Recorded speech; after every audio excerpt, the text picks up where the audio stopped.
మన ప్రభువును రక్షకుడైన యేసుక్రీస్తు నామున అందరికీ నా వందనాలు.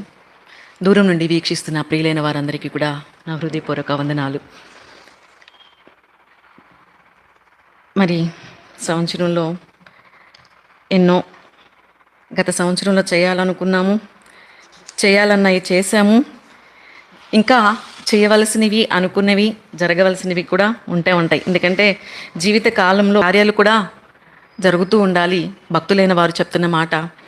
మరి మన జీవితంలో ఇంతవరకు దేవుడు ఉంచిన కృప, మరి నా మట్టుకైతే నేను ఇలా నిల్చోడానికి దేవుడిచ్చిన శక్తి. మరి 11వ తారీఖు ఆదివారం అయితే నాన్నగారి హాస్పిటల్లో ఆపరేషన్ కోసం వెళ్ళాం. స్టార్ హాస్పిటల్కి హైదరాబాద్లో.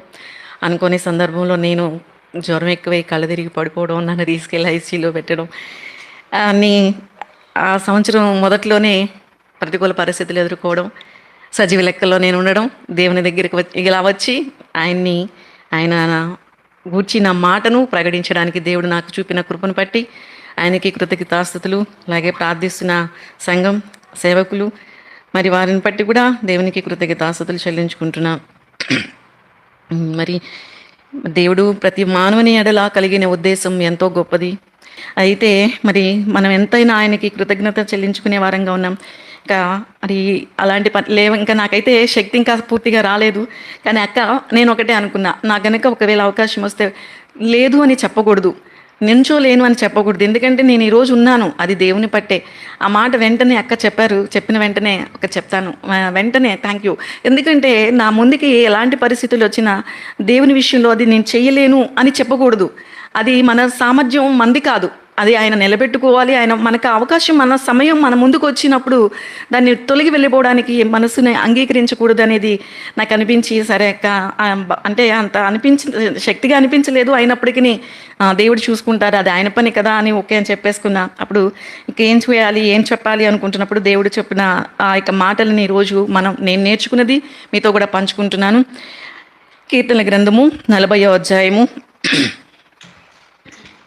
40వ అధ్యాయంలో కీర్తనకారుడైన దావీదు 5వ వచనంలో చెప్తున్న మాటని చదువుకుందామండి. 40వ అధ్యాయము కీర్తన గ్రంథము 5వ వచనము. యెహోవా నా దేవా, నీవు మా ఎడల జరిగించిన ఆశ్చర్యక్రియలను, మా ఎడల నీకున్న తలంపులను బహు విస్తారములు, వాటిని వివరించి చెప్పేదని అనుకుంటున్నా, అవి లెక్కకు మించినవి. నీకు సాటి అయిన వాడు ఒకడును లేడు. దావీదు కీర్తన. ఈ కీర్తనలో చెప్తున్న మాట ఏమి అనుకుంటున్నప్పుడు, ఈ మాటని ఆయన చెప్పిన తర్వాత 6వ వచనాన్ని కూడా ఒకసారి చదువుతున్నానండి.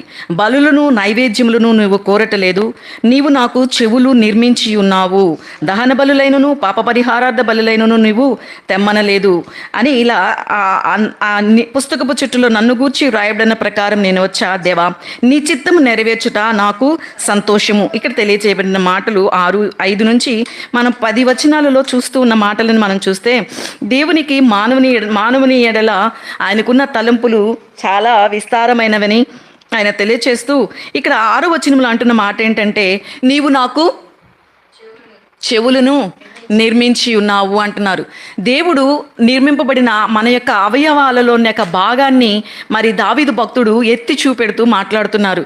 చెవులను నిర్మించి ఉన్నావు అంటున్నప్పుడు ప్రకటన గ్రంథంలో కూడా చూస్తాం, చెవి గలవాడు వినును కాక. నన్ను గూర్చి పుస్తకపు చుట్టూలో ఏమైతే రాయబడి ఉన్నదో అది తెలుసుకోవడం కొరకు, అది ఆయన నుండి వినడం కొరకు మనకేముండాలి? దావీదు భక్తుడు తెలియచేస్తున్న మాటలు, నీవు నాకు చెవులు నిర్మించి ఉన్నావు. నిర్మింపబడిన ఈ చెవులతో ఏం చేయాలి? ఆయన చెప్పే మాటలు, ఆయన నా గురించి ఏవైతే ఉంటున్నాయో అవి మనం వినాలి. మనం వినడమే మాత్రం కాదు, ఈ కీర్తనలోని మాటలని మనం తెలుసుకుంటే ఆయన వినడమే కాకుండా ఆయన గురించి ఏదైతే రాయబడిందో దాని గురించి కింద వచనాల్లోకి వెళ్ళినప్పుడు ఏమంటున్నారో తెలుసా? మహా సమాజంలో వాటిని నేనేం చేస్తున్నాను? వివరించి చెప్తున్నాను. ఏం వివరిస్తున్నారు?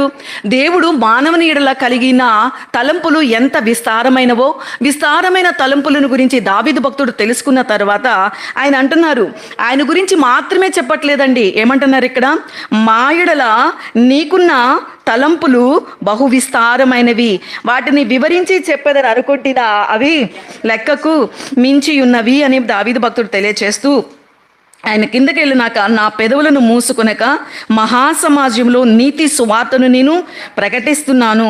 అది నీకే తెలిసి ఉన్నది, నేను ఎక్కడ కూడా ఊరుకుండలేదు అని భక్తుడు తెలియజేస్తున్న మాటలను మనం చూస్తున్నాం. అయితే ఇక్కడ ఈ యొక్క కీర్తనని 3 భాగాలుగా మనం చూడాలండి.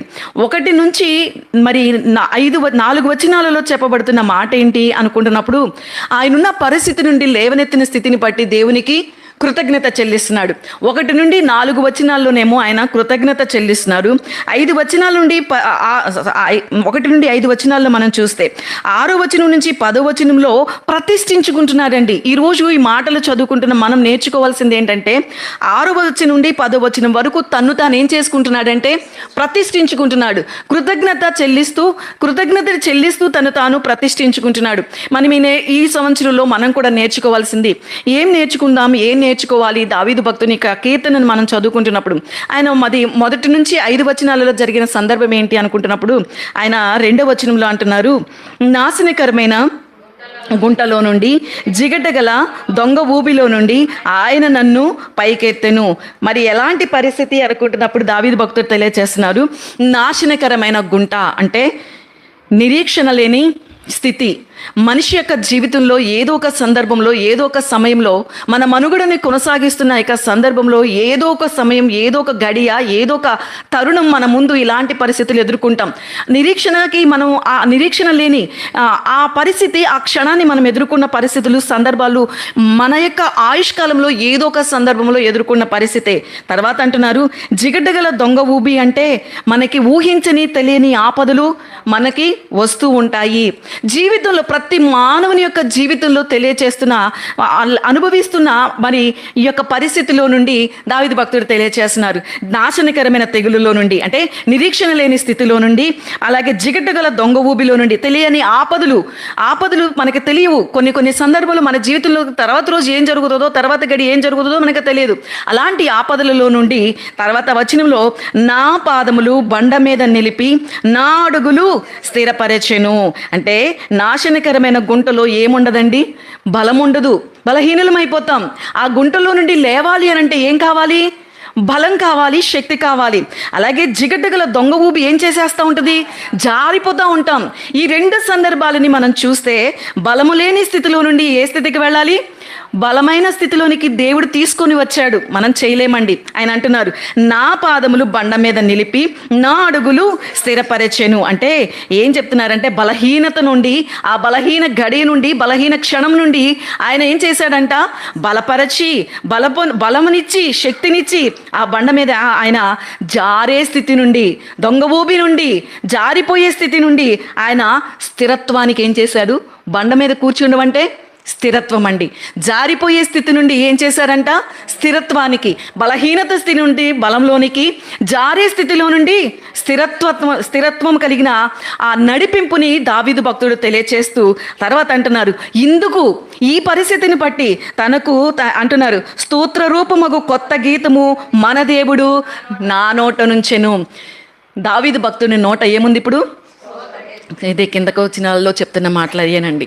ఆయన స్తోత్ర రూపమగు కీర్తన అంటే ఏం చెప్తున్నారంటే, ఇలాంటి బలహీన స్థితిలో నుండి నన్ను బలవంతుడిగా, శక్తివంతుడిగా చేసి జారిపోయే స్థితిలో నుంచి స్థిరత్వం కలిగిన ఆ బండ మీద నన్ను ఏం చేశాడు? ఆయన స్థిరపరిచాడు. అందుకు ఆయన నోటన స్తోత్ర రూపమగు కొత్త కీర్తన నా నోటను ఉన్నది అని ఆయన తెలియచేస్తూ ఇప్పుడు అంటున్నారు, ఆయన జీవితంలోనే మాత్రమే కాదు, మా ఎడలా అందరినీ కలిపి అంటున్నారు, మా ఎడల దేవా నీ తలంపులు ఎంత విస్తారము, ఏమని చెప్తాం, ఏమని వివరించగలుగుతాం, ఏమని వివరించలేము. ఈ స్థితిలో నుండి మానవ జీవితంలో బలహీన గడియలో నుండి నువ్వు తీసుకొచ్చిన దానిని బట్టి నేను ఏమని చెప్పగలను అని ఆయన చెప్తూ ఆయన తన్ను తాను ప్రతిష్ఠించుకుంటున్నాడండి. అదే 1 నుండి 5 వచనాలలో కృతజ్ఞత, 6 నుంచి 10 వచనాలలో ప్రతిష్టత, అక్కడ నుంచి తర్వాత 11 నుంచి 17లో విజ్ఞాపన. ఇక్కడ మనం 3 అంశాలని చూస్తాం. విజ్ఞాపన చేస్తాడు, తర్వాత తనకున్న బాధలు, తనకున్న అపాయాలు, తనకున్న స్థితిగతులను బట్టి విజ్ఞాపన చేస్తున్న యొక్క కీర్తనని మనం చూస్తున్నాం. అయితే ఈ కీర్తనలో నేను చూసిన యొక్క సందర్భము మరి దావీదు భక్తుని ద్వారా ఈరోజు తెలుసుకుంటున్న ఈ మాటలను బట్టి ఈరోజు దేవుడు మనకేం చెప్తున్నారు, మనకేం చెప్పారు అనుకుంటున్నప్పుడు మనం కూడా చేయవలసింది, దేవుడు మనకి చెవులు నిర్మించి ఉన్నారు. మన గురించి ఆయన గ్రంథపు చుట్ట అంటున్నారు, తన గురించి పుస్తకపు చుట్టలు నన్ను గూర్చి రాయబడిన ప్రకారం నేను వచ్చా, నీ చిత్తం నెరవేర్చుట నాకు సంతోషము. ఈ మాట ఎవరన్నారండి? దావీదు అన్న మాటని ఇంకా ఎత్తి చూపిస్తూ యేసు ప్రభు వారి గురించి ఎక్కడ అంటున్నారు? ఎక్కడ రాసింది? మళ్ళా హెబ్రీయులకు రాసిన పత్రిక 10వ అధ్యాయంలో చెప్తున్న మాట. ఈ మాటను మనం మళ్ళా యేసు ప్రభు వారు కూడా ఇదే చెప్తారు. నాకొక శరీరాన్ని నువ్వు అమర్చావు, అమర్చిన ఈ శరీరంలో నా గురించి ఏదైతే రాయబడి ఉన్నదో దానిని నేను నెరవేర్చడానికి ఈ భూమి మీదకి వచ్చాను అని ప్రభువైన యేసుక్రీస్తు వారు హెబ్రీయులకు రాసిన పత్రికలో మనం 10వ అధ్యాయంలో మనం మళ్ళా ఈ యొక్క సందర్భాన్ని చూస్తాం. ఈరోజు దావీదు జీవితంలో యేసు ప్రభు వారి యొక్క జీవితాలలో వారి దేవుని యొక్క చిత్తాన్ని నెరవేర్చారు అని మనం చూస్తాం. ఇక్కడ దావీదు భక్తుడు కనుక చూస్తే అపోస్తుల కార్యం 13వ అధ్యాయం 13వ అధ్యాయంలో మనకేం చెప్తారంటే, తన తరములో ఉన్న వారికి దావీదు ఏం చేశాడంట? సేవ చేశాడండి. తన తరములో ఉన్న వారికి దావీదు అంటే దేవుడు తన గురించి ఏదైతే రాసుకున్నారో ఆ చిత్తాన్ని నెరవేర్చారు. అది ముగింపులో మనము అపోస్తుల కార్యం 13వ అధ్యాయంలో మనం చూస్తాం. ఆయన తన తరము వారికి సేవ చేసి నిద్రించెను అని మనం లూకా గారు రాసిన అపోస్తుల కార్యంలో మనం ఆ మాటలన్నీ చదువుతాం. మరి దావీదు గారి యొక్క జీవితంలో ఆయన దేవుని యొక్క చిత్తాన్ని నెరవేర్చారు. ప్రభువైన యేసుక్రీస్తు వారు ఆయన చిత్తాన్ని నెరవేర్చారు. ఈరోజు మన జీవితంలో మనకి కూడా దేవుడు చెప్తున్న మాట, తన భక్తుల ద్వారా తన ప్రవక్తల ద్వారా మనల్ని ప్రతినిత్యము కూడా దేవుడు ఏం చేస్తూ ఉంటారంటే ఉత్తేజపరుస్తూ మనల్ని బలపరుస్తూ, ఇదే మనం చదువుకున్నాం, మనం ఆ యొక్క నాశనకరమైన జిగటగల ఆ దొంగ ఊబిలు ఎన్నో మన పరిస్థితులు మన జీవితంలో ఎదురవుతున్నప్పుడు దేవుడు మనల్ని ఏం చేస్తున్నారో, దావీదు భక్తుడు ఎలాగైతే మన గురించి అంటున్నారో, మా ఎడల నీకున్న తలంపులు ఎంత విస్తారమైనవో, ఈరోజు మనకి భక్తుడైన ప్రవక్త అయిన యావేలు గ్రంథమును ఒకసారి చదువుకుందామండి. యావేలు గ్రంథాన్ని మనం చూస్తే మరి మొదటి అధ్యాయంలో ఏం చేయబడుతున్న సంగతి అంటే, గొంగళ పురుగులు ఏం చేయబడుతున్నాయంట, ఒకదాని తర్వాత విధి అంటే తినివేసే పరిస్థితి. ఆదాము మొదటిగా ఆ సృష్టి ఆరంభంలో ఉన్న ఆదాము దేవుని యొక్క మహిమ నుండి దూరమై పోగొట్టుకుని ఆ శాపాన్ని కొని తెచ్చుకున్న ఆదాము నుండి వచ్చిన సంప్రాప్తమైన శాపము శిక్ష ఏదైతే ఉందో దానిని అనుభవిస్తున్న మానవుని యొక్క జీవితంలో ఎదురైన పరిస్థితులు, ఇలాంటి తప్పులు మన జీవితంలో తప్పు జరిగినప్పుడల్లా దేవుడు శిక్షిస్తూ ఆయన దగ్గరికి తీసుకురావడం కొరకు ఆయన కద్దిస్తూ ఆయన ఏదో ఒకటి మనకి విపత్తును నాశనం అంటే కాదు, మనం దేవుని దగ్గరికి వచ్చి ఆయన తట్టు తిరగడం కొరకు ఏదో ఒకటి మనకి ఒక ఏమనాలి బెత్తం వాడే పరిస్థితిని తీసుకొస్తూ ఇలా సందర్భాన్ని యావేలు గారి యొక్క మాటలలో మనం చూస్తున్నప్పుడు ఆ సందర్భం దేవుడే ఏం చేశాడండి? అప్పగించాడు. దేవుడే అప్పగించాడు. ఒకదాని తర్వాత ఒకటి ఏంటంట? తినివేస్తున్నాయి. ఏదైతే సంపాదించుకుంటున్నామో, ఏదైతే పొందుకుంటున్నామో దానిని ఒకదాని తర్వాత ఒకటి ఏం చేస్తున్నాయి? అలాంటి స్థితిలో నుండి అక్కడ తర్వాత మనము 1వ అధ్యాయము 20వ వచనంలో చూస్తే, నదులు ఎండిపోవటయు అగ్ని చేత మేత స్థలములు కాలిపోవట చూచి పశువులు కూడా ఏం చేస్తున్నాయంట?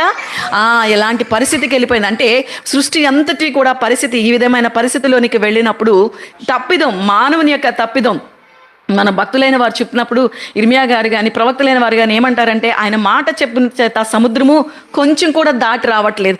అవన్నీ కూడా సృష్టి అంతా కూడా దేవుని మాట వింటుంది. మాట వినని వారెవరు? మనల్ని పట్టి ఏం చేయబడినాయి?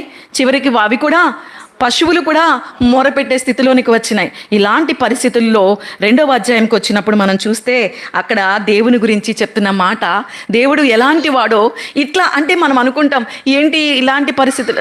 నేను కూడా అలాగే అనుకున్నా, దేవుడు మర్చిపోయాడా, దేవుడు విడిచిపోయాడా అంటే మనం ఆ పరిస్థితిలోనికి ఆ స్థితిలోనికి వెళ్ళినప్పుడు మనకు వచ్చే ఆలోచనలు ఇలాగే ఉంటాయి. అయితే దేవుడు ఎలాంటి వాడో యావేలు చెప్తున్న మాటని 2వ అధ్యాయము 13వ వచనంలో, మీ దేవుడైన యెహోవా కరుణా వాత్సల్యము గలవాడును శాంతిమూర్తియు అత్యంత కృపగలవాడయుండి తాను చేయనుద్దేశించిన కీడును చేయక పశ్చాత్తాపపడును కనుక మీ వస్త్రములను కాక మీ హృదయములను చింపుకొని ఆయన తట్టు. దేవుని యొక్క తలంపులు ఎంతో విస్తారమైనవి. ఆయన మన ఎడల కలిగిన తలంపులు ఎంతో ఉన్నతమైనవి. భక్తులైన వారు, ప్రవక్తలైన వారు చెప్తున్న మాటలు దేవుని ద్వారా అవే. దేవుడు ఎలాంటి వాడు అంటే ఆయన ఉద్దేశించిన సమాధానకరమైనవి, ఆయన తలంపులు ఎంతో ఉన్నతమైనవి. మరి దావీదు అంటున్నారు, నీ తలంపులు ఎంతో బహు విస్తారమైనవి, వాటిని లెక్కించాలంటే ఇసుక కంటేవి.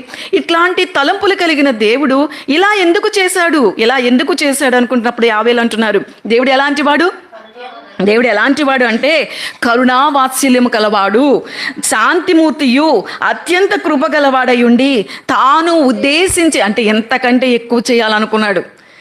ఆయనకు వచ్చిన కోపాన్ని బట్టి, మనం చేసిన పనులను బట్టి, మనం ఆయన కోరుకున్న విధంగా ఉండడాన్ని బట్టి అంతకంటే కూడా ఎక్కువ చేయాలనుకున్నాడు. కానీ ఇక్కడ ఏమంటున్నాడు, తాను చెయ్యాలని ఆ కీడుని ఏం చేయట్లేదు.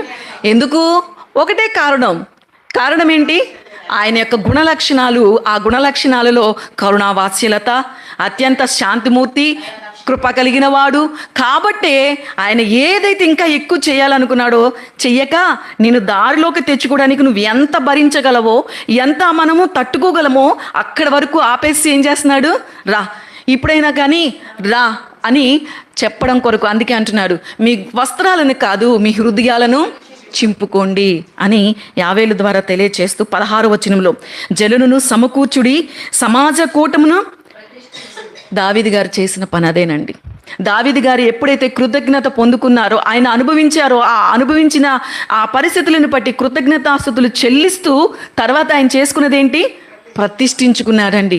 ఇక్కడ మనకి కూడా చెప్తున్న మాట ఏంటంటే ప్రతిష్ఠించుకోండి. మనమే ఏం చేసుకోవాలి? ప్రతిష్ఠించుకోవాలి. ఎందుకు ప్రతిష్ఠించుకోవాలి? నన్ను గురించి దేవుడు ఉద్దేశం అదే. మనల్ని దేవుడు ఎందుకు ఈ లోకంలోనికి పంపించారు అని అంటే, మనకి కావలసిన మనలన్నిటినీ ఆయన ఇచ్చి, మనకి బ్రతకడానికి, మన భక్తికి, మనకి జీవించే జీవితానికి కావలసిన వనరులన్నిటినీ సమకూర్చిన దేవుడు ఎక్కడ ఆయన నుండి దూరంగా తొలగిపోతే ఏం చేస్తారండి? మన పిల్లలైన వారు మన మాట వింటున్నట్టు ఉండి అవతలికి వెళ్ళిన తర్వాత వాళ్ళ ఇష్టంగా జీవిస్తున్నారన్న మాట మన చెవును వినబడింది అనుకోండి, వాడికి ఏదో ఒక విధంగా ఏం చెప్పాలి? భయం చెప్పాలి అని ఏం చేస్తాం? రిస్ట్రిక్షన్స్, లేకపోతే వాడికి తెలియకుండానే మనకి చురకలేస్తున్నట్టు వాడికి తెలియకుండానే వేసేస్తూ ఉంటాం. మనం తల్లిదండ్రులుగా మనం తీసుకుంటున్న మన యొక్క ఆలోచన ఎలా ఉంటే, మరి దేవుడు ఆయన నుండి తొలగి వెళ్ళిపోతే, ఆయన నుండి దాటి వెళ్ళిపోతే, మరి దేవుడు కూడా చేస్తున్న పని, ఆయనైతే ఇంతకంటే ఎక్కువగా మనం శిక్షార్హులము. కానీ ఆయన అలా ఉద్దేశించక మాని ఏం చేస్తున్నాడంట?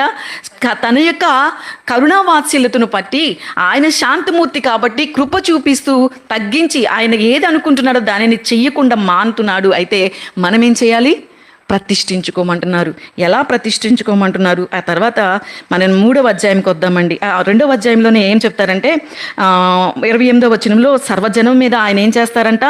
తన ఆత్మను కృమ్మరిస్తారు. మీ కుమారులను మీ కుమార్తెలను ప్రవచించెదరు, ముసలివారు కలలు కందురు, మీ యవనులు. ఇది ఎక్కడుంది? యావేలు గారి ప్రవచనం ఎక్కడ నెరవేర్చబడింది? కృత నిబంధనలో కూడా ఉంది. ఎక్కడుంది? అపోస్తుల కార్యము 2వ అధ్యాయం. పేతురు గారు చెప్తూ మాట్లాడతారండి. పేతురు గారు మాట్లాడుతూ, మీ పిల్లలు ఏం చేస్తారు? పిల్లలందరూ కూడా ఆయన ఏం చేస్తారు? ఆ పరిశుద్ధ ఆత్మని కుమ్మరిస్తే వారందరూ కూడా ప్రవచిస్తారు అని యావేలు యొక్క ప్రవచనాన్ని పేతురు యొక్క ప్రసంగంలో ప్రస్తావిస్తూ మాట్లాడుతూ ఉంటారు. ఇది దేవుని యొక్క ఆలోచన అండి. దేవుని యొక్క ఆయన కీడు చెయ్యడం మాని ఆయన ఏం చేస్తున్నారు?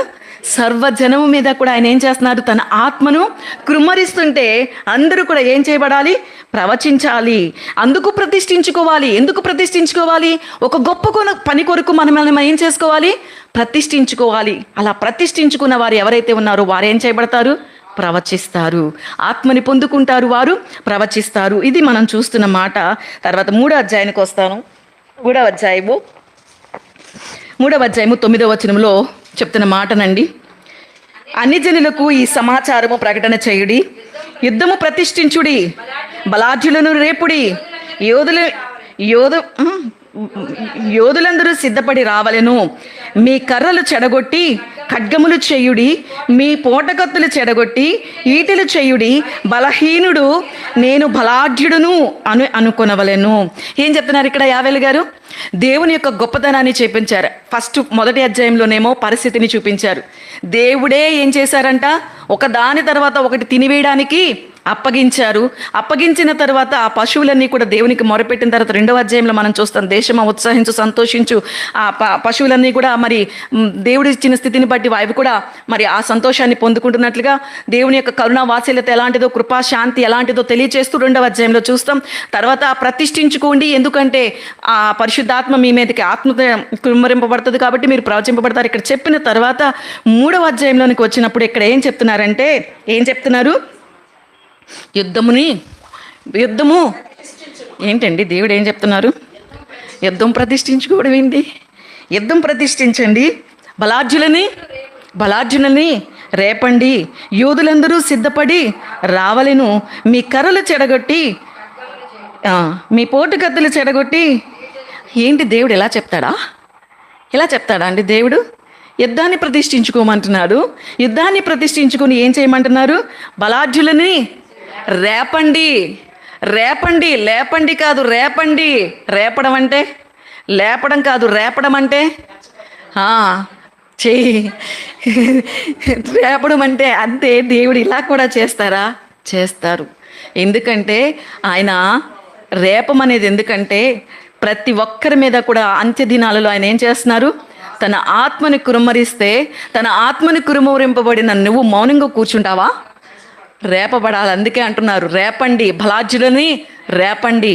ఎవరైతే మీరు బలాఢ్యులుగా గుర్తిస్తున్నారో వారు మౌనమైపోయారేమో, వారు ఎందుకు అలక్క కూర్చునిపోయారేమో. యుద్ధాన్ని ప్రతిష్ఠించండి. ఎందుకు? మన జీవితంలో ప్రతి నిత్యము జరుగుతున్నది ఏంటి? పౌలు భక్తుడు చెప్తున్నారు, ఆత్మకు శరీరము విరోధముగా ఒకదానికొకటి ఏం చేస్తుంది? పోరాటం చేస్తుంది. ఈ లోకంలో జీవిస్తున్న మనము ఎన్నో మాటలు వింటూ ఉంటాం. మన ముందుకి ఎన్నో శ్రమలు, ఆపదలు, ఇందాక మనం చదువుకున్నాము, ఆ నాశనకరమైన గుంటలు, జిగటగల దొంగ ఊబి పరిస్థితులు మన జీవితంలోనికి ఎన్నో వస్తూ ఉంటాయి. మీరే యుద్ధాన్ని ప్రతిష్ఠించి ఏం చేయ తర్వాత ఏమంటున్నారు? బలాఢ్యులని రేపండి, యోధులందరూ సిద్ధపడి రావలెను.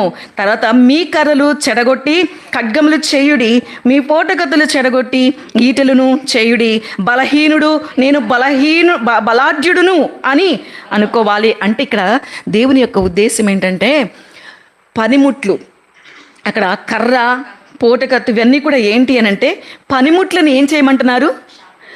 ఆయుధాలుగా మార్చమంటున్నారండి. మనం నిత్యము వాడే పనిముట్లని ఆయుధాలుగా మార్చమని చెప్తున్నారు. తర్వాత ఎవరైతే యుద్ధానికి పనికిరాము, మేము బలహీనులము అనుకుంటున్నారో, పని గొప్పది, ప్రతి ఒక్కరూ కూడా ఎలా అయిపోవాలి? సైనికుడైపోవాలి. అందుకనే పౌలు భక్తుడు ఏమంటున్నారు? పౌలు భక్తుడు తిమోతికి రాస్తూ అంటున్నారు, తిమోతి, క్రీస్తు యేసు కృపచేత నువ్వు బలవంతుడువు కమ్ము, మంచి సైనికుని వలె పోరాడు. మంచి సైనికులు ఇక్కడ అవసరం. పంట కోత విస్తారం కాబట్టి పనివారు కావాలి, కొద్దిమందే ఉన్నారు. కాబట్టి ఇక్కడ ఏం చెప్తున్నారో తెలుసా? ఎవరైతే బలహీనులం అనుకుంటున్నారో సైన్యం అవసరమై ఉన్నది. కాబట్టి ఏమంటున్నారంటే యుద్ధానికి సిద్ధంగా ఉండడం కొరకు ఆ యొక్క పనిముట్లని ఆయుధాలుగా మార్చుకొని, బలహీనులైన వారు ఎవరైతే ఉన్నారో వారు బలాఢ్యుడు అనుకొని, పనికిరాము అనుకున్న వాళ్ళు, మాకు చేతగాదు అనుకున్న వాళ్ళు ఏమైపోవాలి? సైనికులుగా మారాలి.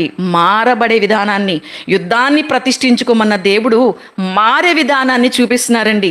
మారే విధానం ఏంటి అనుకుంటే, మార్చడం కొరకు మనల్ని మనము, అందుకనే పౌలు భక్తుడు సమాజంగా కూడుట ఎందుకు అంటే ఒకరినొకరు ఏం చేసుకోవడానికి? పురికొల్పుకోవడానికి. అదే మాటలు ఇక్కడ భక్తుడు తెలియచేస్తున్నారు. రేపండి, ఎవరైతే ఉన్నారో వారిని బలాఢ్యులని రేపండి, యోధులందరూ సిద్ధపడి రావాలి. ఇవన్నీ కిందకి వెళ్ళినప్పుడు దేవుని యొక్క ఆ దినము వస్తుంది. కాబట్టి మనం ఏం చేసుకోవాలి? దేవుడిచ్చే ఆయుధాలు ఇక్కడ వాడమనేవి శరీర సంబంధమైనవి కాదండి. శరీర సంబంధమైనవి కాదు. ఇక్కడ దేవుడు చెప్తున్న మాట ఆత్మ సంబంధమైనది. ఆత్మ సంబంధమైన మీ పనిముట్లు, ఈ పనిముట్లని మీరు యుద్ధాయుధాలుగా మార్చుకోండి. మీరు బలహీనులు అనుకుంటున్నారు కదా, మీరు సైనికులుగా మారండి. ఇలా మారటం కొరకు ఎవరైతే బలాఢ్యులు ఉన్నారో వారిని రేపండి. యోధులైన వారందరూ సిద్ధపడి సోమరులుగా ఉండొద్దు. పరిస్థితులకి ఏవైతే ఉన్నాయో వాటిని చూపించి నేను చెయ్యలేను, నాకు బలం లేదు అని అనొద్దు. ఎవరైతే అక్కడ అంటున్నారు, ఎవరైతే బలహీనుడు అనుకుంటాడో, నేను బలహీనుడిని అనుకుంటే నేను బలాఢ్యుడును అనుకోవాలి. ఎందుకు? దేవుడు ఎలాంటి వాడు? ఆయన కరుణావాత్సల్యత కలిగి శాంతమూర్తి అయి మరి కృప చూపించేవాడు. కాబట్టి పౌలు భక్తుడు అంటున్నారు, క్రీస్తు యేసు కృపచేత తిమోతి బలవంతుడు కమ్ము, మంచి సైనికుని వలె పోరాడు. అర్థమవుతుందండి? దేవుడు మన ఎడల దావీదు భక్తుడి ద్వారా చెవులు దేవుడు నిర్మించాడు. విందాం, ఆయన ఆలోచనలు తెలుసుకుందాం, ఆయన మాటలను విందాం. ఈరోజు మన సంవత్సరం గడిచింది, బాగానే ఉంది కదా, బాగానే ఉన్నాం కదా అని అనుకుంటుంటామేమో. మనల్ని ఏం చేయమంటున్నారు? యుద్ధము ప్రతిష్ఠించండి. యుద్ధాన్ని ప్రతిష్ఠించి మీరే ఏమవ్వాలి? సైనికులు అవ్వాలి. మీ పనిముట్లని మీరేం చేసుకోవాలి? ఆయుధాలుగా మార్చుకోవాలి. ఎందుకంటే ఆయన దినము రాబోతుంది. ఆ దినము కొరకు సిద్ధపడాలంటే ఈ విధంగా ఉండాలి. మనల్ని ఎవరైతే బలహీనులు అనుకుంటున్నాం, మనము బలాఢ్యులంగా మనం అవ్వాలి. ఎవరైతే బలాఢ్యులుగా ఉన్నారో వారిని రేపాలి. నువ్వు చేయగలవు, చేయి. రేపడం అంటే ఊరుకోవడంగా, అంటే వాళ్ళని ప్రోత్సహించడం కాదు. నువ్వు చేయగలవు అని వాళ్ళని ఒక విధంగా రెచ్చగొట్టడం అనమాట. అలాంటి రేపమంటున్నారు. అంటే దేవుని యొక్క పని ఎంత త్వరితంగా జరగాలో యావేలు ప్రవక్త ద్వారా దేవుడు తెలియచేస్తున్న మాటలండి. ఎందుకు ఈ మాటలని మనం వింటున్న మన యొక్క జీవితంలో మరి తెలియచేసిన ఇక పాత నిబంధన కాలంలో ద్వారా దేవుడు ప్రవక్తలకి తెలియచేసిన తర్వాత అదే పేతురు భక్తుడు తెలియచేశారు కదా, ఏమని? అంత్య దినాలలో అందరి మీద మీ యవనులు ప్రవచిస్తారు, కలలు కంటారు. ఇవన్నీ కూడా తెలియచేసిన రీతిగా మనం మరి ఈ క్రొత్త నిబంధన కాలంలోకి వచ్చిన తర్వాత మనం చేయవలసిన పనులు ఏమి అనుకుంటున్నప్పుడు పేతురు భక్తుడి గురించే చేస్తే, పేతురు భక్తుడు అంటున్న మాటను ఒకసారి చదువుతానండి. పేతురు రాసిన రెండవ పత్రిక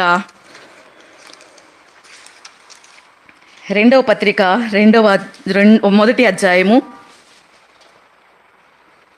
12వ వచనం నుంచి. కాబట్టి మీరు ఈ సంగతులను తెలుసుకుని మీరు అంగీకరించిన సత్యమందు స్థిరపరచబడి ఉన్నను, వీటిని గూర్చి ఎల్లప్పుడూ మీకు జ్ఞాపకం చేయుటకు సిద్ధముగా ఉన్నాను. ఏం చెప్తున్నారు? పైన వచనాల్లో ఏం చెప్పారు? మనం ఒక సందర్భం చదువుతున్నప్పుడు అక్కడ అంటున్నారు, ఈ సంగతులు తెలుసుకొని. ఏ సంగతులు అంటే ఆయన 3వ వచనంలో ఏం చెప్తున్నారంటే, మన భక్తికి కావాల్సిన, దైవ భక్తికి కావాల్సినవన్నీ కూడా ఏం చేశారంట? మనకి దయచేశారు. దైవ శక్తి జీవమునకును భక్తికిని కావలసిన వాటిని మనకి దయచేయుచున్నందున దేవునిని గూర్చినట్టు మన ప్రభువైన యేసు క్రీస్తుని గూర్చిన అనుభవ జ్ఞానము వలన మనకి తెలియచేస్తూ కిందకెళ్ళినప్పుడు అమర్చుకోవలసినవి, మన యొక్క జీవితంలో అమర్చుకోవలసినవి పేతురు భక్తుడు తెలియచేస్తున్నారండి. ఏమేమి అమర్చుకోవాలో అంటే, ఇందాక యావేలు ప్రవక్త ద్వారా తెలియచేసిన మాటలు, ఆయన అన్న మాటలు. మీ కర్రలను ఏం చేయమంటున్నారు? కర్రలను ఏం చేయాలి? తర్వాత పోటకత్తులను ఈటులుగా, కర్రలను ఆయుధములుగా, ఖడ్గములుగా మార్చుకోమని తెలియచేసిన రీతిగా ఇక్కడ భక్తుడు మనకి తెలియచేస్తున్నాడు. ఒకదాని తర్వాత ఒకటి ఏం చేసుకోవాలి? అమర్చుకోమని తెలియచేసిన తర్వాత కింద వచనాలు అప్పుడు చెప్తున్నారు. 13వ వచనంలో, మన ప్రభువైన యేసుక్రీస్తు నాకు సూచించిన ప్రకారము నా గుడారమును త్వరగా విడిచిపెట్టవలసి ఉన్నదని ఎరిగి నేను ఈ గుడారములో ఉన్నంత కాలము ఈ సంగతులను జ్ఞాపకము చేసి మిమ్ములను ఏం చేస్తున్నారండి? పేతురు భక్తుడు ఏం చేస్తున్నారు? రేపుతున్నారండి. ఎందుకు? ఈ గుడారాన్ని మనం విడిచిపెట్టాలి. ఆయన ఏం చెప్తున్నారంటే, నేను ఏదో ఒక రోజు ఈ గుడారాన్ని పెట్టాలి. ఆయన అపోస్తులుడు పేతురు, నేను వెళ్ళిపోతాను కాబట్టి మిమ్మల్ని రేపుతున్నాను. ఇది న్యాయమని ఆయన అంటున్న మాటలు. ఈరోజు మన జీవితంలో మనం నేర్చుకోవాల్సింది, పేతురు ఎలా ఉన్నాడు? పేతురు యొక్క జీవితాన్ని మనం చూస్తే మొదటి ఆయన జీవితం ఎలాంటిదండి? మొదటి జీవితం దుడుకు మాత్రమే కాదు, ద్వంద్వ స్వభావం. అప్పుడే ఒక మాట, తర్వాత మళ్ళీ వేరొక మాట. అంటే స్థిరత్వం లేని మనిషి. అలాంటి మనిషిని రాయిగా దేవుడు ఏం చేశారు? మార్చేశాడు. స్థిరత్వం ఉండదు. నేను నీకోసం నిలబడతా అంటాడు. నువ్వు ఆ కోడి కుయ్యకుమనిపోయి నన్ను ఎరగనంటావు, లేదు చస్తా కానీ అంట. ఆ పరిస్థితిలోకి వచ్చినప్పుడు ప్రేమ లేక కాదు, కానీ తనలో ఉన్న ఆ ద్వంద్వ వైఖరి, లేక తనలో ఉన్న స్థిరత్వం లేని స్థితి, తనలో జారిపోయే స్థితి, మనం ఇందాక చదువుకున్నన్ని మాటలు. అందుకని ఒక సందర్భంలో ప్రభువైన యేసు మాట అంటారు పేతురు గురించి, నీ నమ్మిక తప్పిపోకుండానట్లు నేను నీ గురించి వేడుకుంటున్నాను అని. సాతాను నిన్ను జల్లెడ పట్టేస్తుంది, కాబట్టి అలా నువ్వు దొరికిపోకుండా, దాంట్లో ఉండిపోకుండా నీ గురించి నేను వేడుకుంటున్నాను అని పేతురు భక్తుడి గురించి తెలియజే అనుభవ జ్ఞానం అండి. అనుభవ జ్ఞానాన్ని తెలుసుకున్న పేతురు భక్తుడు ఇప్పుడు మనలందరినీ ఏం చేస్తున్నాడు? ఆయన ఈ గుడారాన్ని నేను ఏదో ఒక రోజు విడిచి వెళ్ళిపోవాలి. ఈరోజు మనం నేర్చుకుందామండి, భక్తి నేర్చుకుందాం. మనం ఎంతో కొంత వడుదుడు మనం నిలబడుతున్నాం. తర్వాత ఉన్న వారిని ఏం చేయాలి? మనం చేయవలసిన పని ఇదేనండి. అయితే ముందు మనమే బలహీనులమంటే, ముందు మనమే శక్తిహీనులమంటే అలా అనొద్దు. బలహీనుడైన వాడు ఏమనుకోవాలి? బలాఢ్యుడునే. నా శక్తిని పట్టా, నా జ్ఞానాన్ని పట్టా, నా వివేచాన్ని పట్టా, దేన్ని పట్టి? యేసు క్రీస్తు కృపని పట్టి బలవంతుడివి కమ్ము. ఆయన కృపని పట్టి ఆ బలహీనతలో ఆ శక్తి ఆయన ఏం చేస్తుంది? పరిపూర్ణం చేస్తుంది. ఆ కృప శక్తినిస్తుంది. కాబట్టి పౌలు భక్తుడు కూడా ఏమంటున్నాడు? నేనేమై ఉన్నానో అది ఆయన కృప వలనే ఉన్నా. నేనేం చేస్తున్నానో ఆ పనులన్నీ ఆయన కృప వలనే. అందుకే తిమోతికి కూడా చెప్తున్నారు, ఈరోజు మనకి చెప్తున్నారు, మనమేం చేయాలండి? మనమే బలహీనులమంటే, మనమే శక్తిహీనులమంటే మన బిడ్డలకి ఏం చెప్తాం? మన తోటి వారిని మనం ఎలా రేపుతాం? పేతురు భక్తుడు అంటున్నారు, ఇది న్యాయమే, రేపడం న్యాయమని నేను ఎరిగి మిమ్మల్ని ఏం చేస్తున్నాను? ఈ గుడారాన్ని నేను విడిచి వెళ్ళిపోతా. ఈ గుడారాన్ని విడిచి వెళ్ళిపోతే దేవుని యొక్క పని ఏం చేయబడాలి? అందుకే యుద్ధం ప్రతిష్ఠించండి. యుద్ధం ప్రతిష్ఠించడం అంటే నిత్యం ఏం చేయబడాలి? యుద్ధం జరగాలి. యుద్ధం అంటే క్రైస్తవుడు యుద్ధం చేస్తాడా? ఎక్కడ చేస్తాడు? దేవుని సన్నిధిలో చేస్తాడు యుద్ధం. అందుకని ఆ పనిముట్లను ఏం చేయమంటున్నాడు? ఎలా వాడుకోవాలో కూడా ఇప్పుడు తెలుసుకుందాం. ఇందాక యావేలు గారు రేపడం గురించి, బలాఢ్యులను రేపండి అని అన్నప్పుడు పేతురు గారు కూడా ఎలాగైతే తెలియచేశారో ఆ మాటను ఇక్కడ చూపించాను. ఇప్పుడు మనము పనిముట్లని యుద్ధాయుధములుగా మనం ఎలా మార్చుకోవాలి అనుకుంటున్నప్పుడు పౌలు భక్తుడు తెలియచేసిన ఎఫెసీయులకు రాసిన పత్రిక 6వ అధ్యాయము 10వ వచనం నుంచి, తుదకు ప్రభు యొక్క మహాశక్తిని పట్టి ఆయన యందు బలవంతులై ఉండండి. దేవుడు మన ఎడల కలిగిన ఉద్దేశం అండి, దేవుడు తన ఆత్మని మన మీద కృమరించింది ఊరికనే కాదు. ఆత్మని పొందుకున్న మనము ఊరికనే కూర్చోడానికి కాదు. ఏం చేయబడాలి? మనము బలాఢ్యులంగా ఉండాలి, మనము బలవంతులంగా ఉండాలి, మనము యోధులంగా మార్చబడాలి. మన యొక్క పనిముట్లని ఆయుధాలుగా ఎలా మార్చుకోవాలో ఇక్కడ చూపిస్తున్నారండి. ఆ మహాశక్తిని పట్టి ఆయన యందు బలవంతులై ఉండండి.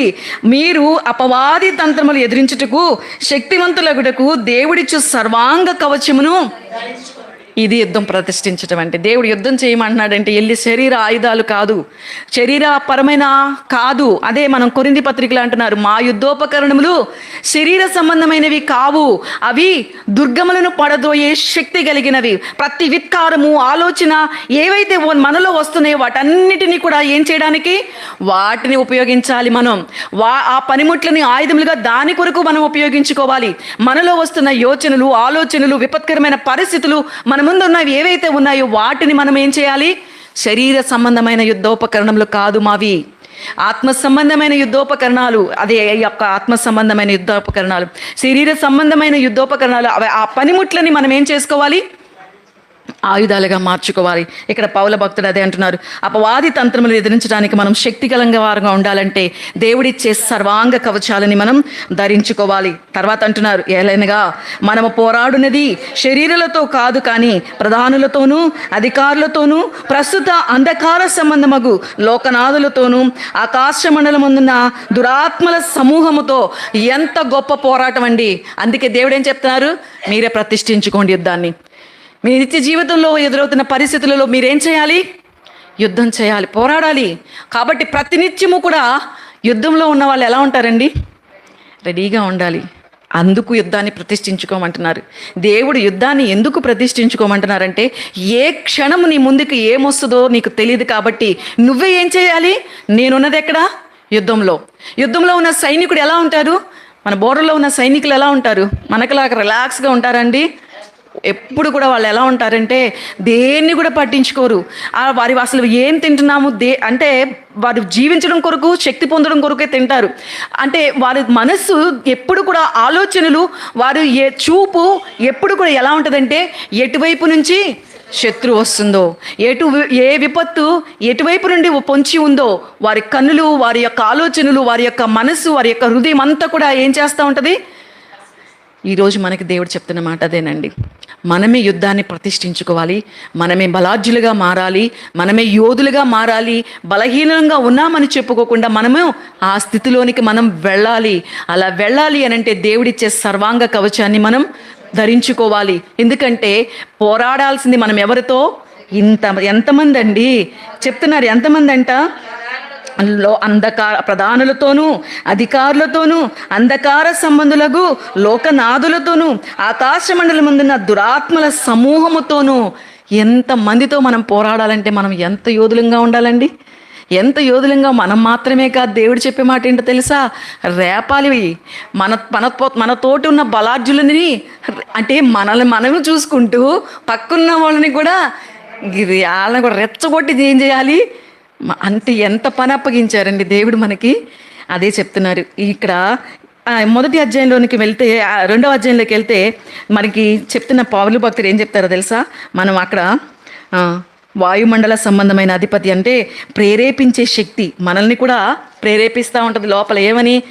ఏం చేస్తావు, ఇప్పుడు కూర్చో, ఓపిక లేదుగా, కూర్చో, మొన్నగా వెళ్ళొచ్చాం, ఇందాకేగా ప్రార్థన చేసాం. ప్రేరేపించే శక్తి ఎలా చేస్తుంది తెలుసా? బలహీనపరచొచ్చు.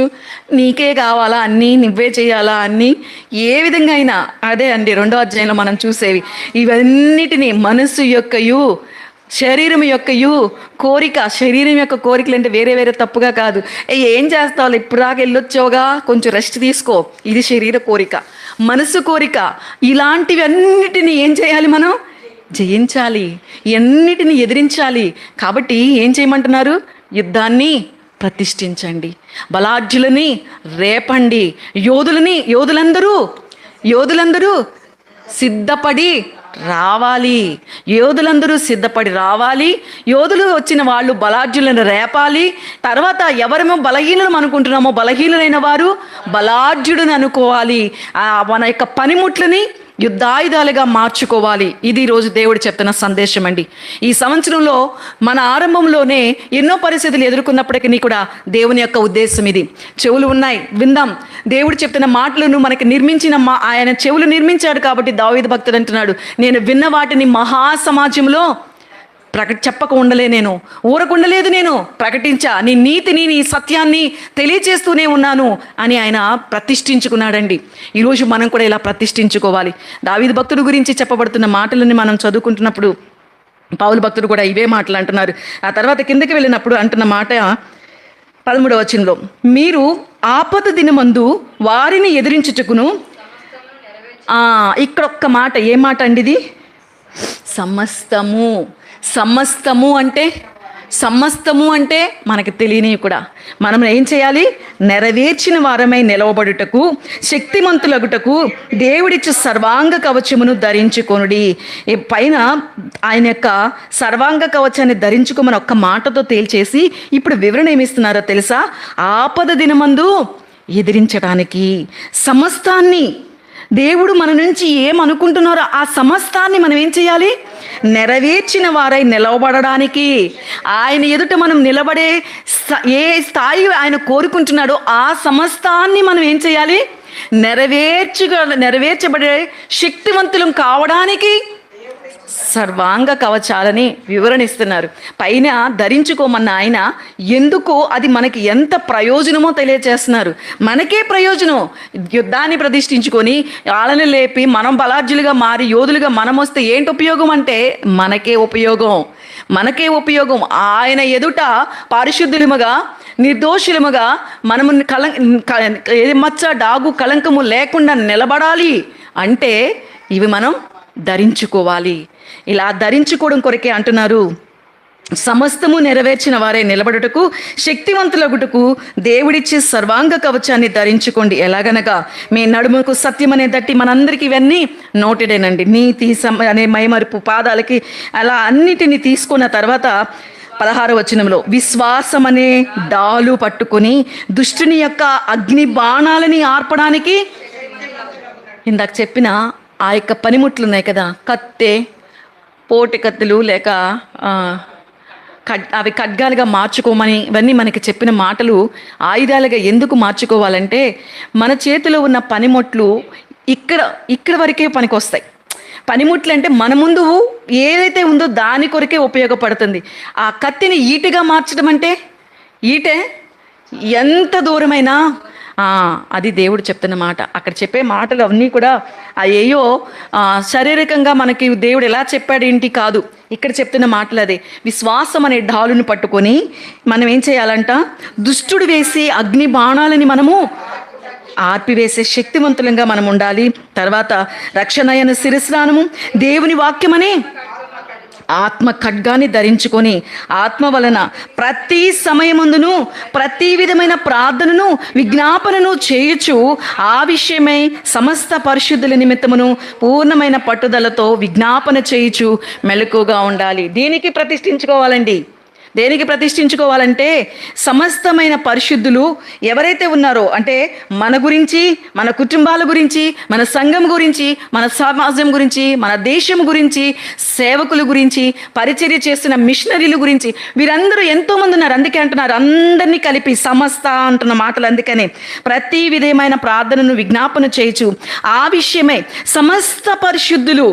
సమస్త పరిశుద్ధుల నిమిత్తమును పూర్ణమైన పట్టుదలతో విజ్ఞాపన చేయుచు మెలకువగా ఉండుడి అని పౌలు భక్తుడు ఒక విన్నపాన్ని తెలియజేస్తున్నారు. నేను దేని నిమిత్తము రాయబారినై సంకెళ్లలో ఉన్నానో ఆ సువార్త మర్మమును ధైర్యంగా తెలియచేయడకు నేను మాట్లాడవలసి నోరు తెరిచినప్పుడు దానిని గూర్చి మాట్లాడడానికి ధైర్యముతో మాట్లాడుటకై వాక్శక్తి నాకు అనుగ్రహింపబడినట్లు నా నిమిత్తమును పూర్ణమైన పట్టుదలతో మెళకువగలిగి ఏం కోరుతున్నారు పౌలు భక్తుడు? అంత గొప్ప భక్తుడు ఏం కోరుకుంటున్నారండి? అంత గొప్ప భక్తుడు ఏం చెప్తున్నారు? దేని కొరకు నేను పట్టబడ్డాను, దేని నిమిత్తం రాయబారిగా నేను ఇక్కడ ఉన్నాను, ఇప్పుడు నేను అక్కడ మాట్లాడాలంటే నాకేం చేయబడాలి? నా నోరు తెరవబడాలి, ఆ వాక్చాతుర్యం రావాలి, దేవుని యొక్క మాట ఏదైతే ఉందో తెలియచేయాలి. కాబట్టి మీరేం చేయండి? ఈరోజు బాధ్యత మనకి కూడా. ఎందుకు యుద్ధాన్ని ప్రతిష్ఠించుకోవాలి? మన బిడ్డల కోసం మనం ప్రార్థన చేసి ఆగిపోవడం కాదు. సమస్త పరిశుద్ధులు అక్కడ ఆ రోజు ఆ పౌలు భక్తుడు చేయవలసిన పని ఒకటి ఉంది. దాని కొరకు మీరు ఏం చేయండి? విజ్ఞాపన చేయండి, మెలకువగా ఉండండి అని ఆయన చెప్తున్న మాట. ఈరోజు మనం మన కొరకు ఎప్పుడు కూడా ఏం చేస్తూ ఉంటామంటే, నా కొడుకు అది కావాలి, నా కొడుకు ఇది కావాలి, నాకు ఆయిల్ కావాలి, నాకు ఇదే ఉంది, ఇంకొంచెం. ఈ లోకంలో మన స్థితిని మంచిదే మనం పెంచుకోవాలి, అభివృద్ధి పొందాలి అనేదే దేవుడి యొక్క ఉద్దేశం. అభివృద్ధి పొందాలి, అంతటితో ఆగిపోవటం కాదు. ఇక్కడ ఎందుకు యుద్ధాన్ని ప్రతిష్ఠించమంటున్నారు? బలాఢ్యులను ఎందుకు లేపమంటున్నారు? యోధులుగా మనల్ని తయారై రమ్మని ఎందుకు అంటున్నారో దేవుని యొక్క సంకల్పం అండి, దేవుని యొక్క ఆలోచన. మరి ఆయన యెడల మనకు కలిగి ఉన్న ఆ యొక్క తలంపులు అంత విస్తారమైనవి కదా. ఆ విస్తారమైన తలంపులు మనం నెరవేర్చాలంటే మనం ఎంత ఇదిగా ఉండాలి, మనం ఎంత యోధులంగా మారాలి, మన పనిముట్లు ఎంత గొప్ప ఆయుధాలుగా మారాలో తెలియచేస్తున్న మాటలండి ఈరోజు. అందుకనే దీని కొరకు ఏం చేయమంటున్నారు? మనకి చెప్పిన మాట, మహాశక్తిని పట్టి ఆయన యందు బలవంతులై ఉండండి.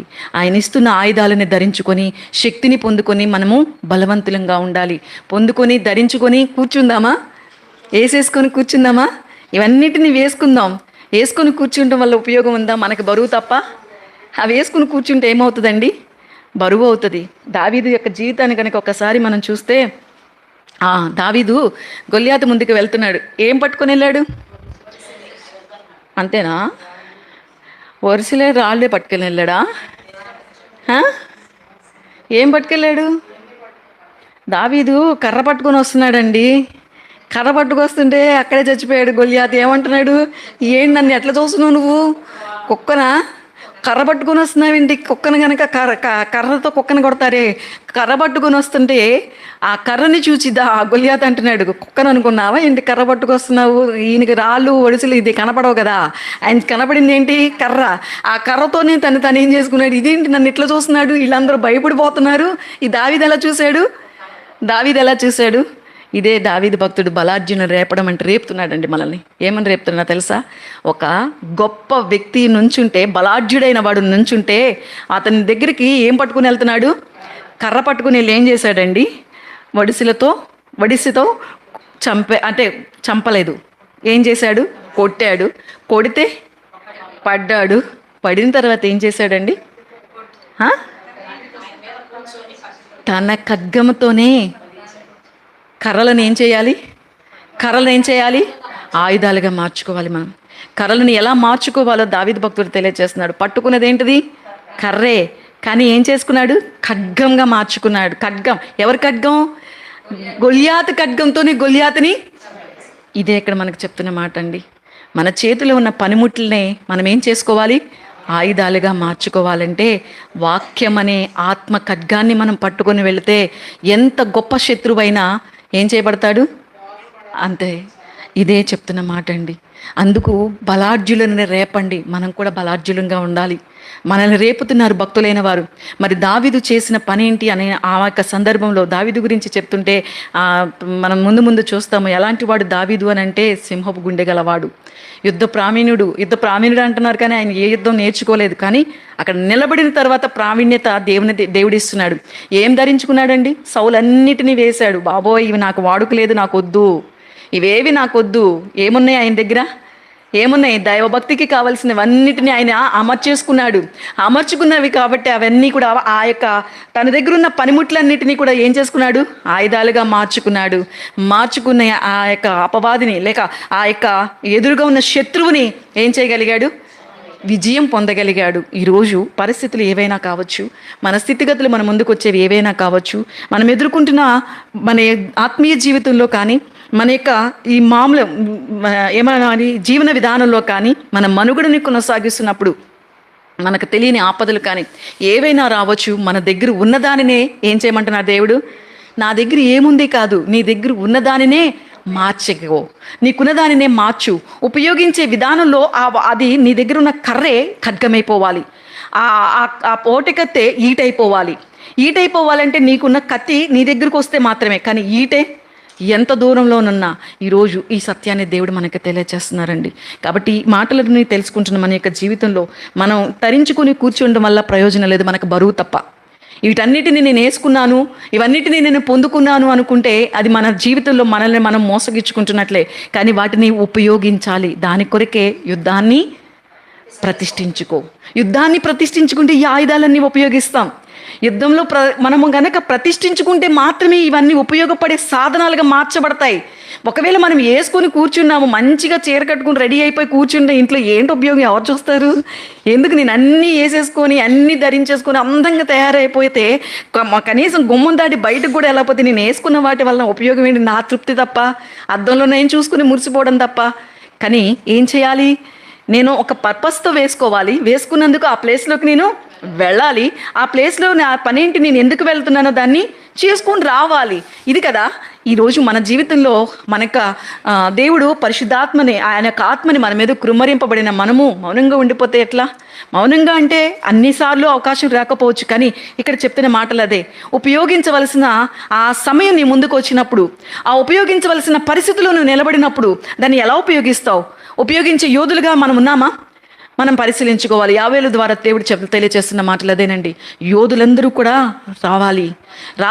ఇవన్నీ కూడా మనం ఏవైతే ఉన్నాయో వీటన్నిటిని కూడా ఆయుధాలుగా మార్చుకుని ధరించుకునే వారంగా ఉండాలనేదే దేవుని యొక్క ఉద్దేశం. కాబట్టి ఈ విధమైన జీవితాన్ని మనం కలిగి ఉన్నప్పుడు మన జీవితాలు ఎంత ఉపయోగకరంగా ఉంటాయో ఒక మాటని చదివి ముగించేస్తాను. కొరింథీయులకు రాసిన 2వ పత్రిక పౌలు భక్తుడు నేర్పించినవి మనకు నేర్పిస్తున్నది మాటని చదివి ముగించేస్తానండి. 6వ అధ్యాయము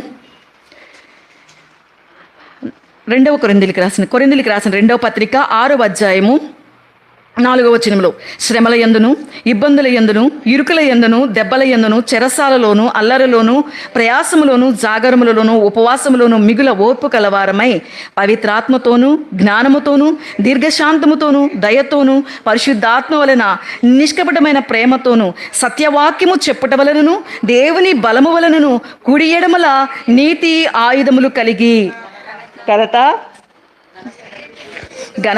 ఘనతల వలన సుకీర్తి దుష్కీర్తి వలనను దేవుని పరిచారకులమై ఉండి అన్ని స్థితులలో మమ్మలను మేమే మెప్పించుకొనిచున్నాము. ఇది ఈరోజు పౌలు భక్తుల ద్వారా మనం నేర్చుకోవాల్సింది. ఎందుకంటే ఆయన అంటున్నారు, నేను బలహీనుడినైనప్పుడు ఆయన నన్ను ఏం చేస్తున్నాడు? బలవంతుడు. నేను ఎప్పుడు బలహీనుడును అప్పుడే ఎందుకు ఎందుకు ఎందుకు అని అంటే ఆయన చేస్తున్న పనులు, ఆయన చెప్తున్న సందర్భం. శ్రమలు వచ్చినాయంట, ఇబ్బందులు వచ్చినాయి, ఇరుకులు వచ్చినాయి, దెబ్బలు చెరసాలు మనకి లేవండి. ఇంకా మనకి దెబ్బలు చెరసాలు లేవు. మన జీవితంలో ఒకవేళ శ్రమలు, ఇబ్బందులు, ఇరుకులు మాత్రమే ఆగుతున్నాం. కానీ ఆయన దెబ్బలు, చెరసాల, అల్లరులు, ప్రయాసలు, జాగారములు, ఉపవాసములు, వీటన్నిటిలో కూడా ఏం కలిగి ఉన్నారు? ఓర్పు కలిగిన వారిగా ఉండి ఆయన తర్వాత అక్కడ 7వ వచనంలో దేవుని బలము వలన కుడి ఎడమల నీతి ఆయుధాలని కలిగి, ఆ తర్వాత కిందకి వెళితే 10వ వచనం చివరిలో అంటున్న మాట ఏంటి అనంటే, ఎల్లప్పుడూ సంతోషించు వారంగా, దరిద్రులమైనట్టు అనేకులకి ఐశ్వర్యం కలిగించే వారమై, ఏమీ లేని వారమైతే సమస్తము కలిగిన వారమై. రేపడం అంటే ఇదండి. మన దగ్గర ఏం లేకపోవచ్చు, మనం అలాంటి స్థితిలో ఉండొచ్చు, కానీ ఎదుటి వారిని మనం రేపే వారంగా, ఎదుటి వారిని పురికొల్పే వారంగా. ఆయన పౌలు భక్తుడు అదే అంటున్నారు, మేము దరిద్రులమే కానీ అనేకులకి. దరిద్రులు ఎలా ఐశ్వర్యవంతులు అవుతారు? అనేకులకి. కానీ పౌలు ఏమంటున్నారు? మేము దరిద్రులమే కానీ అనేకులకి ఐశ్వర్యం కలిగిన వారము. మనం ఏమనుకుంటాం తెలుసు, నా దగ్గర ఏముంది, నేనేమి ఇవ్వగలను, నేనేం చేయగలను అంటున్నారు. కానీ పౌలు, మేము దరిద్రులమే కానీ మేము అనేకులకి ఐశ్వర్యం కలిగిన వారంగా ఉన్నాం. ఏమీ లేని వారమే కానీ సమస్తమును కలిగిన వారంగా ఉన్నాం. ఎందుకు? వీటిని బట్టి కలిగి ఉన్న ఆ పనిముట్లని ఆయుధములుగా మార్చుకుని బట్టి అనేక మందికి పౌలు భక్తులు ఎలాగైతే ఉన్నారో ఈరోజు మన గురించి దేవుడు ఆయన గ్రంథంలో రాయబడిన రీతిగా అక్కడ దావీదు అంటున్న మాట కానీ ప్రభువైన యేసుక్రీస్తు వారు 10వ అధ్యాయంలో అంటున్నారు, నీవు నాకు ఒక శరీరాన్ని అమర్చావు, అమర్చిన యొక్క శరీరంలో నా గురించి నువ్వు గ్రంథపు చుట్టూలో ఏదైతే రాయబడినవో దేవా, నీ చిత్తం నెరవేర్చడానికి నేను ఈ లోకానికి వచ్చాను. ఆ తర్వాత ఆయన చూసిన దేవుడు ఆనందిస్తున్నాడు ప్రభువైన యేసుక్రీస్తుని బట్టి. ఈరోజు మన జీవితాలలో మనల్ని బట్టి దేవుడు ఆనందించే విధంగా ఉండాలి అంటే ప్రతినిత్యము మనం యుద్ధాన్ని ప్రతిష్ఠించుకుందాం. మనము బలాఢ్యులను రేపేవారంగా, మనం యోధులుగా మార్చబడదాం. మార్చబడిన మన దగ్గర ఉన్న ఏదైతే ఉందో ఆ పనిముట్లనే మనము ఆయుధాలుగా మార్చుకొని దేవుని కొరకు మనం జీవించే వారంగా ఉందాం. దేవుడట్టి భాగ్యము మనకందరికీ దయచేయునుగాక. ఆమేన్.